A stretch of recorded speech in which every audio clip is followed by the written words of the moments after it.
Tumagilid ang isang container van sa Barangay Ugong sa Pasig. Nagpumilit daw ang driver na lumiko kahit pula na ang traffic light. Si Dante Perello, naka-alerto 24. Kapag mamadaling makarating daw sa destinasyon, ganito ang kinahinatnan ng 14-wheeler container van na ito sa Barangay Ugong, Pasig City, dakong alas 4 ng madaling araw kanina. Tumagilid ito matapos piliting kumaliwa ng driver sa E. Rodriguez Avenue mula Ortigas Avenue kahit nakapula na ang traffic light. Swerte pa rin hindi nasaktan ng driver at pahinante nito. Pagliko ko, nahabol ko yung stoplight. Okay. Pagpreno ko, 7. Mabilis ba takbo yun? Pag 7, pagpreno ko, biglang bumalikat yung may dahan-dahan dyan palikot. Galing daw sila sa pier at i-deliver sana ang karga nilang kahon ng mga kape sa isang warehouse. Tumagas ang krudo pati na ang engine oil at brake fluid ng container van, kaya pansamantalang isinara ang kalsada. Agad rin itong tinabunan ng mga tauhan ng MMDA para hindi na maka-aksidente pa. Hindi naging madali para maialis ang tumagilid na 14-wheeler container van dahil sa laki nito kinailangan pang gumamit ng 3 tow truck. Nahaharap ngayon sa traffic violation ang driver ng container van dahil sa nasirang street light at gutter na pag-aari ng gobyerno.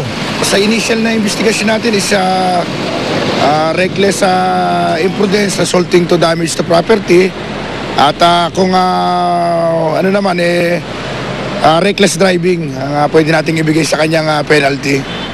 Dante Perello, naka-alerto 24. Sentro pa rin ang investigasyon ng kuha ng CCTV camera sa isang mall sa lungsod ng Pasay kung saan 7 milyong piso ang natangay mula sa isang money changer kahapon. Para kasing sadyang binura o di kaya itinigil yung recording habang nagaganap yung mismong pagnanakaw. Si Marisol Abduraman, naka-alerto 24, eksklusibo. Hindi masyadong na-search. Dito mismo sa main entrance ng Metro Point Mall sa Pasay, duman ang mga suspect kahapon base sa kuwang ito ng CCTV. 9:28 ng umaga, magkasunod na pumasok sa mall ang 2 lalaki ito na suspect sa pang-hold up. Kapansin-pansing sinabayan nila ang pagrelyebo ng mga gwardya. Hindi masyadong na-search dahil sinabayan niya. Kaya doon makikita mo na sa sirkumstansya, may kinalaman ng security department. Nakatuloy-tuloy na pumasok ang mga suspect sa loob ng mall. 9:31 ng umaga, nakuna ng 2 suspect na bumaba sa basement. Umupo sa waiting area ng mga van na biyaheng Cavite. 9:34, namata ng sa panglalaki na naglalakad sa basement, di kalayuan sa pinagtatambayan ng 2 suspect. 10:21, pumasok ang sasakyan sakay ang mga empleyado ng Sunrise Money Changer na may dalang 7 million pesos. Pero sa bahaging ito ng video, biglang lumabo at tumigil ang kuha. Tumili din muli ang recording, kaya nakunan pa rin ang pagtakas ng mga suspect sa exit ng basement parking. Maya-maya, biglang nag-zoom in ang camera kung saan mismo nangyari ang holdapan. Sinasabi niya sa akin, automatic stop. Sabi ko, sino niloko mo yan? Katakataka rin daw na nadili ang pagtawag ng security na naturang mall sa mga pulis para i-report ang insidente. Mayroon lang nag-support sa kanila sa information, may nag-aid lang sa kanila na paano sila makapasok at paano may deliver yung mga gamit nila at kumpleto ring information tungkol doon sa mga victim. Force multiplier kung ituring ang mga security guard. Sila kasi ang katuwang ng mga pulis para mapigilan ang anumang krimen. Pero may mga pagkakataong nagke-question ang kanilang integridad at katapatan sa trabaho. Una nang tumangging magbigay ng anumang pahayag ang pamunuan ng mall. Tutal, iniimbestigahan na ito ng mga otoridad. Patuloy ang hot pursuit operations laban sa mga suspect. Marisol Abduraman, nakatuto 24 oras. Bukod sa abo, nagdudulot na rin ng sakit ang lahar mula sa Bulkang Bulusan sa Sorsogon. Nakatutok si Steve Dailisan live mula sa Sorsogon. Steve. Mel, wala namang bagyo pero maghapon na tuloy-tuloy itong pag-uulan na may kasamang malakas na ihip ng hangin dito sa Erosin, Sorsogon. Pero hindi na lamang basta yung pagragasa ng lahar yung hinaharap ng ilang mga residente sa Barangay Cogon, kundi yung mismong banta ng lahar sa kanilang kalusugan. Kahit delikado at may banta sa kalusugan, di maiwasan ang pagtawid ng ilang residente sa lahar dito sa Ranges River. Ito kasi ang daan pauwi sa kanilang tahanan. Pati ang mga nagsasagawa ng dredging operations, madalas din malublog ang paa rito. Pag diyan ka sa lahar, diyan sa babad, ang paa mo kuminsan, ito, ano mong yan, bakbak yan, manabakbak yan pag ang mga balat. Makati nan marupok pag inano ng na lumulubog yung pa namin. Pangangati o skin irritation ang karaniwang reaksyon sa balat ng sulfuric acid mula sa bulkan. Kapag napabayaan at hindi agad nalinis, maaari raw itong mauwi sa fungal o bacterial infection. Pakay ng doktor, agad itong linisin o kung sadyang di maiiwasang lumusong sa lahar, tiyaking may proteksyon gaya ng bota. Meron namang mga yung para sa antihistaminic na medicines, no, pwedeng yung mga cream, pwedeng ipahid, tapos pwedeng meron ding oral. Ayon sa PHIVOLCS, marami pang ash deposit sa bulkan. Kaya kabilang sa pag-iingat rito ang tinalakay sa seminar kaugnay sa Natural Hazards and Disaster Management sa mga opisyal ng barangay. Inilatag ang mga hazard map at muling tinukoy ang mga evacuation center. Pinaalala rin sa mga residente na hindi dahil ilang araw nang hindi nagbubuga ng abo ang bulkan, tigil na ang aktibidad nito. Dahil medyo inflated pa yung edifice base sa deformation namin, pa rin, isang criteria pa rin na nasa abnormal condition pa ang bulusan. Sa sapat ang supply natin, ang higaan nila, ang i-evacuate nila, medyo nagpalagay pa tayo ng 6 na toilet. So sa pagkain, sa lahat prepared tayo. Mel, hanggang bukas pa yung itatagal ng disaster preparedness seminar na dinadaluhan ng ilang mga opisyal ng barangay dito sa bayan ng Irosin dahil hindi pa nga masabi kung kailan muling puputok itong bulkang Bulusan. Mainam na raw na armado ng kaalaman para sa ligtas na pagharap sa nakambang kalamidad. Balik sa iyo, Mel. Maraming salamat, Steve Dailisan.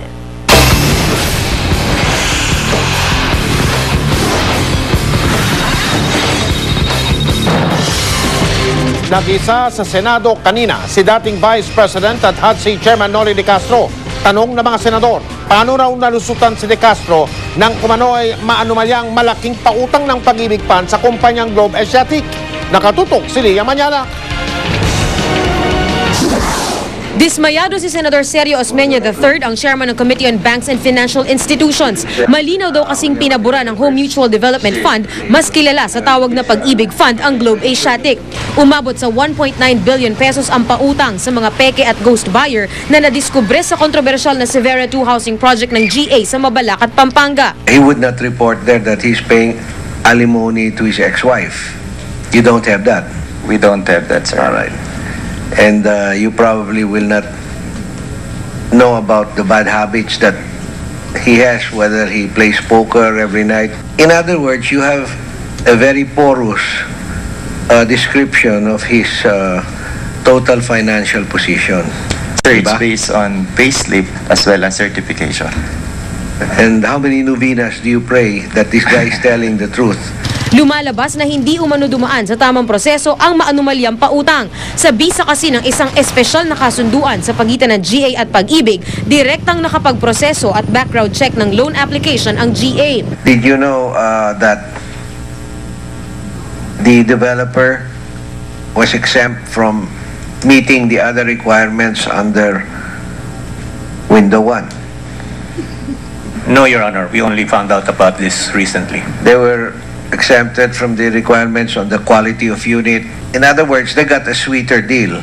Depensa naman ng Chairman and President ng Globe Asiatic na si Delphine Lee, naniguro lang siya kaya raw siya pumirma sa kasunduan. The only purpose why I asked for the MOA is to secure the funding commitment line. Yeah. Since I'm going to invest billions even before we start selling, I just want to be sure that the funding for the end user financing would still be available by the time we start selling. Pero tanong ng komite, paano ito nakalusot kay dating Vice President Noli De Castro, gayong siya noon ang chairman ng Housing and Urban Development Coordinating Council o HUDC na nakasasakop sa iba't ibang ahensyang may kaugnayan sa pabahay. Yun na, alam mo naman yun, turnover na yun eh. Wala na. Lame duck na ako noon eh. Sir, ano sana yung gagawin if ever nalaman niyo? Di pa hinto namin. That's the only way. Bukod sa late na raw nalaman ng dating Vice Presidente ang problema, wala rin daw siyang kapangyarihan bilang HUD chairman na pigilan ito. Kaya sabi ni Senador Sergio Osmeña, they admitted they only met twice in 10 years, which means there's no use for it. They admitted they only met twice in 10 years, which means there's no use for it. Lia Manyalak, Nakatutok, 24 Oras. Chika Minute! kapuso, I'm back at dala ko na may init na chika natin for tonight. Kakaibang pre-wedding video ni dating binibining Pilipinas World Maggie Wilson at fiancé niyang si Victor Consunji. Umani ng iba't ibang reaksyon. Ano naman kaya ang masasabi ng beauty queen actress? At Mark Heras at Ina Asisio, buo na raw ang plano para sa Pasko. Lola ni Ina, buto nga ba kay Mark? Tutukan ang mga yan at iba pang showbiz chika maya-maya lang. Susunod! Aktwal na pagnanakaw ng Martilyo Gang, huling-huli sa video na yan. Congressman Manny Pacquiao nagsumbong sa NBI, ginagamit daw ang kanyang pangalan sa panghihingi ng pera. Partner ni Boy Abunda nagsalita na kaugnay ng intriga ng pagkakat talaga sa kanya sa PAGCOR. Pangulong Aquino na pasabak sa Pinoy Henyo sa Christmas party sa Malacanang. Tututukan din natin yan sa pagpapatuloy ng 24 oras.